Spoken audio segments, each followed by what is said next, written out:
Hey everyone, I got a package in the mail today. It's a new device. It's a surprise device. I got this from a Walmart gift card that my grandma gave to me for Christmas. So let's unbox this. These surgical scissors.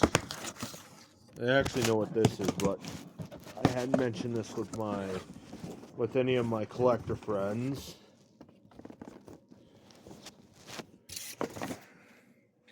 A white undescripted box, except that it's another Edwards Genesis speaker strobe. And as you can see, mass notification. The model number is GCWA-S7VMHA. My second Genesis ceiling mount speaker strobe.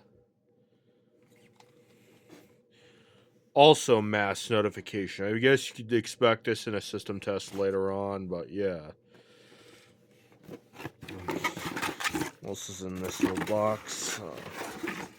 Instructions. This is back when Edwards was owned by GE, which didn't last very long until they got bought out by United Technologies Corporation. And there's this little dust cover that they usually put over the strobe lens. Yeah, pretty neat. This is it's for mass notification. This is my second ceiling mount. Oh, actually, no. Technically, my third Genesis ceiling mount device from the Genesis series before this was replaced by the Genesis LED series, which obviously uses the same trademark, but yeah. Thanks for watching.